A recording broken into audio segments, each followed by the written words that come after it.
강제동원 배상 문제에 대해서 묻겠습니다. 정부는 이 문제를 어떤 방향으로 풀어나갈 생각입니까?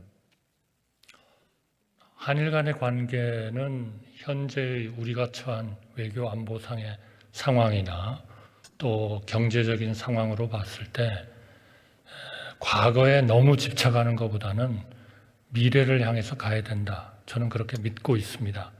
또 한일 간의 젊은이들 간의 서로의 문화에 대한 이해 또는 좋아하는 거 이런 것들을 우리의 가장 가까운 나라이고 또 국제적인 또 세계적인 하나의 가치를 공유하는 국가로서 저는 한일 간의 관계는 미래의 문제에 의해서 발목만 잡혀 있을 일은 아니다. 저는 그렇게 믿고 있습니다. 그렇기 때문에 이 문제에 대해서는 우리 국내적으로 여러 가지 또 아픔을 겪으신 분들 이런 분들에 대한 충분한 소통을 해가면서 한일 간의 관계가 정상화되어야 된다. 저는 그렇게 믿고 있습니다. 강제동원 피해자들의 핵심 요구사항은 일본의 책임 인정과 사과입니다. 알고 계시죠? 그동안에 그렇게 주장을 해왔다고 알고 있습니다. 연장선상에서 일본 기업의 참여와 피해자들의 동의 없는 해법은 안 된다고 생각합니다. 동의하십니까? 그건 의원님의 생각이실 수 있고요. 동의하십니까? 그러한 우리나라의 피해를 보신 분들의 생각은 충분히 저희가 이해하고 또 그분들과 소통을 통해서 좋은 해결책이 나오도록 노력을 해야 된다고 생각합니다. 정부의 대일 외교가 너무 저자세다, 굴욕적이다는 비판이 있는 거 잘 알고 계시죠? 저는 그 문제는 동의하지 않습니다.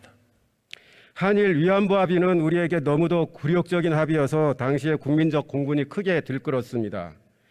당시 외교관이었던 저도 위안부 합의 내용을 보고 분개했었습니다.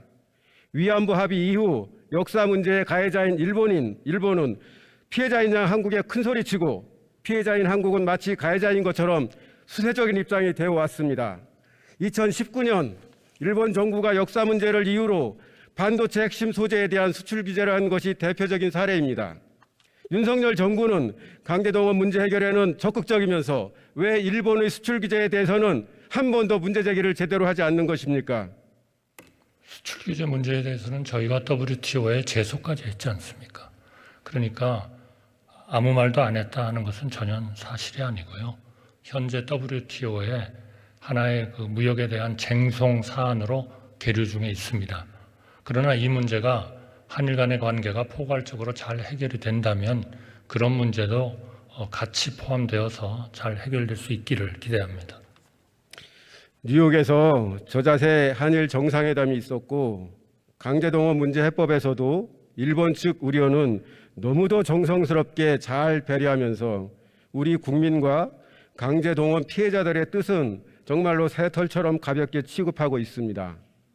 국가인권위원회가 대한민국 인권상 수상자로 선정한 강제동원 피해자 양금덕 할머니에 대한 서운이 외교부에서 절차상 문제를 제기하는 바람에 취소되었습니다.